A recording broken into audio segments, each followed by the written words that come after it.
They tell you that the devil's greatest trick is making you believe he doesn't exist. But out on the island, we knew a different trick. We knew the scariest monster isn't the one you see coming. It's the one they edit out of the story entirely.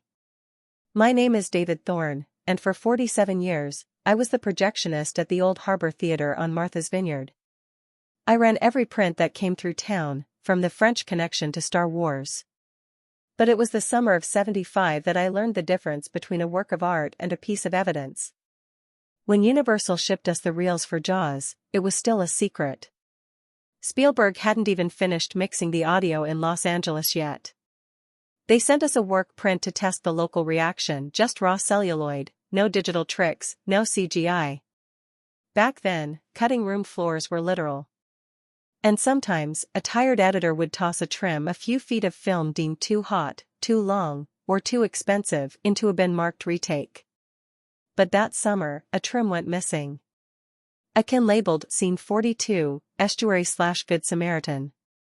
It arrived in a brown cardboard box with no return address, covered in coffee stains.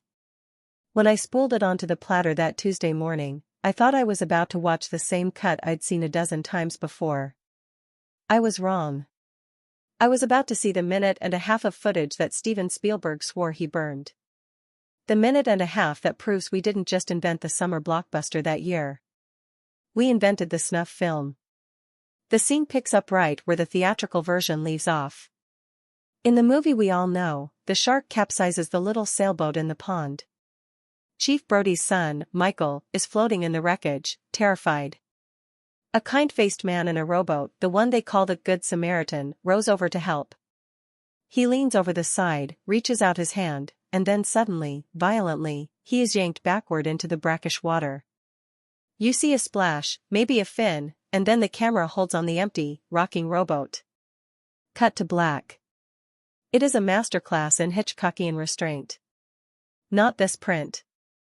In the deleted scene, the restraint is gone. The shark, Bruce, as the crew called him, doesn't just pull the man in. He breaches.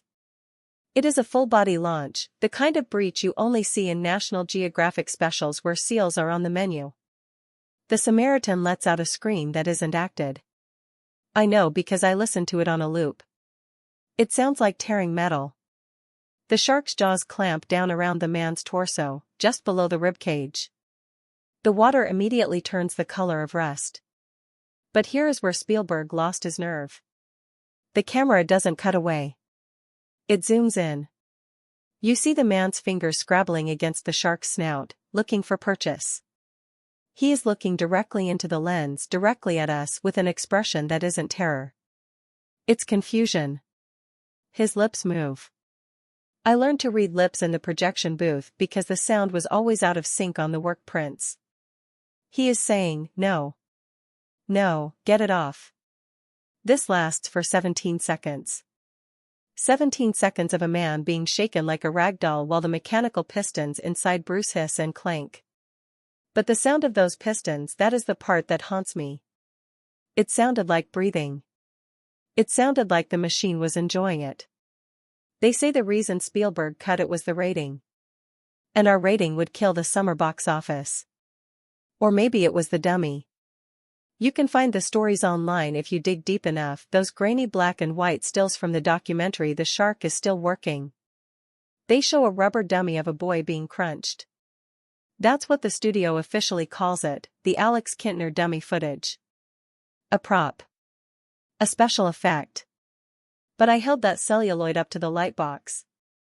A dummy doesn't bleed the way that man bled. A dummy doesn't have a wristwatch.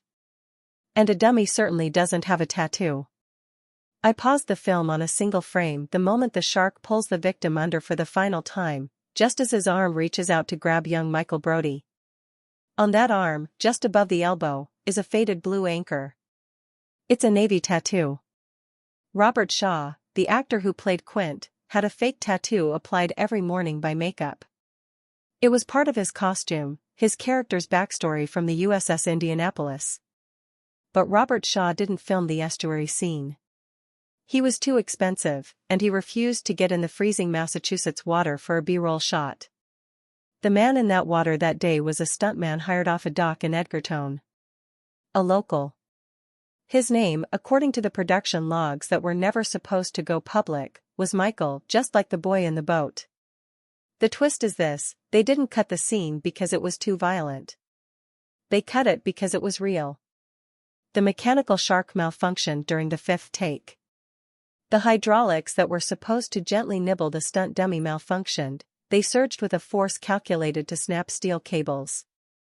When the Jaws clamped down on the safety rig, they didn't just grab the costume. They crushed it. The man inside didn't have time to scream before the internal pressure of the machinery designed to simulate a 3,000-pound bite ruptured the air hoses and collapsed the cage. They called it a freak accident. They paid off the family. They buried the paperwork under Universal's bankruptcy scare in the early 80s. But they forgot about the projection prints. They forgot about me. I kept that reel in my attic for 4 decades. I told myself I was preserving history. But the truth? I was afraid that if I destroyed it, I would forget the look on his face. I wanted to remember. I wanted to know if I was an accessory.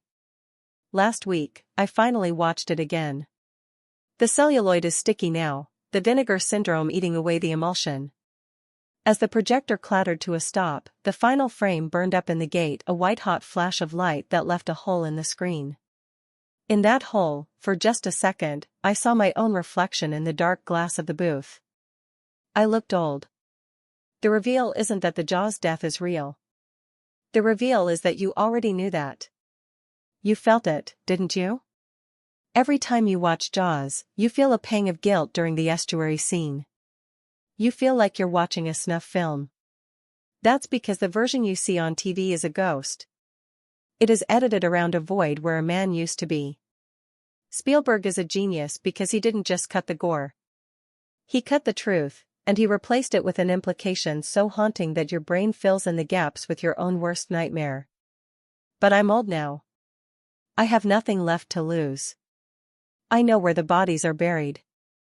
In the case of the Jaws deleted scene, the body isn't buried at all.